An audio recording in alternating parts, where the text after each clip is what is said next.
Welcome to infinite stories in Hindi.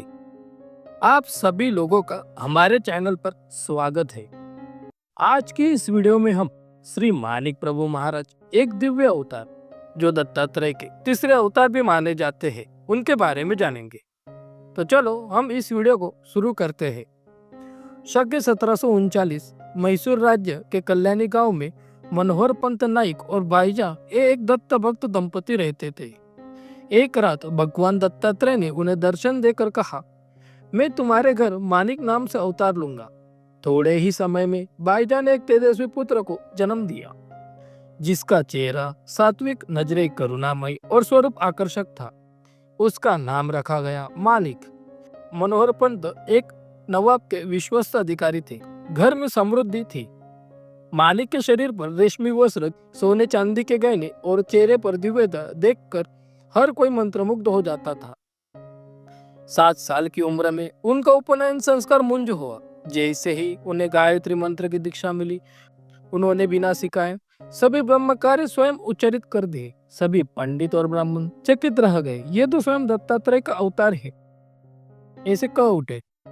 Manik प्रभु ने किसी बड़ी पाठशाला में नहीं पढ़ा, फिर भी उन्हें मराठी, कन्नड़, तेलुगु, उर्दू, फारसी और संस्कृत ये सभी भाषाएं बोलनी, पढ़नी और लिखनी आती थी। चारों वेद, 6 शास्त्र और समस्त ब्रह्म कर्म उन्हें सहज ज्ञात था। पर उनका मन घर में नहीं रमता था। उन्हें तो जंगल बुला रहा था।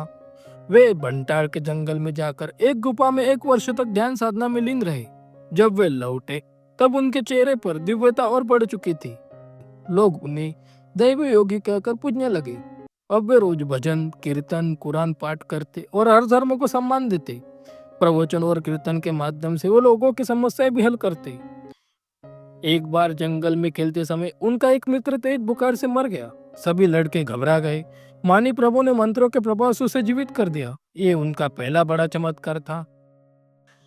छोटी उम्र में उन्होंने किया था। इसके बाद उन्होंने वैजनाथ, तुळजापुर, पंढरपुर, बद्रीनाथ, प्रयाग, काशी, माहौर, तिरुपति, गंगोत्री ऐसे पवित्र तीर्थों की यात्रा की। हर जगह वे योग साधना और दान धर्म करते।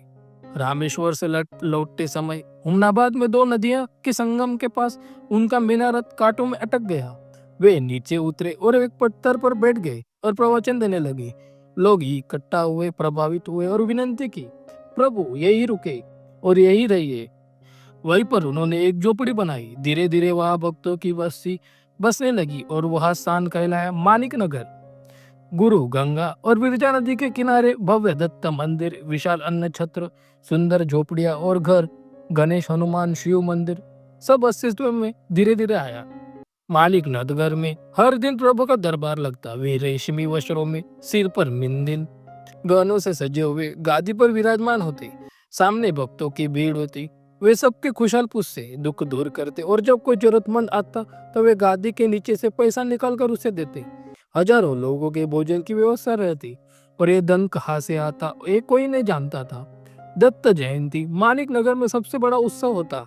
ऐसे ही एक दत्त जयंती के दिन प्रभु ने अपने एक शिष्य को बुलाकर कहा, मेरा अवतार कार्य पूर्ण हुआ है। उन्होंने अपनी समाधि का स्थान भी दिखाया। सन 1875 मार्गशीर्ष शुद्ध एकादशी को वे ध्यान में बैठते बैठते संजीवन समाधि में लीन हो गई। जैसे ही भक्तों ने देखा कि प्रभु समाधिस्थ हो गए हैं, शोक की लहर दौड़ पड़ी। कई लोगों ने प्राण त्याग दिए। किसी ने सिर पीटा, किसी ने विष पिया, तो किसी ने कुएं में कूदकर आत्महत्या कर ली। मानिक नगर में हर तरफ रोने की आवाजें। लोग समाधि के पास जाकर छाती पीटते हुए रोने लगे। प्रभु ने हमें संतान दी, रोग ठीक किए, अपार कृपा की। आज भी प्रभु की समाधि हजारों भक्तों की श्रद्धा का केंद्र है। जो भी मालिक नगर आता है उसे प्रभु का साक्षात दर्शन और आशीर्वाद प्राप्त होता है। तो बोलो सदगुरु श्री मानिक प्रभु महाराज की जय। अगर आपको हमारे वीडियो अच्छे लगते हैं तो लाइक करें, कमेंट करें और सब्सक्राइब करना न भूलें।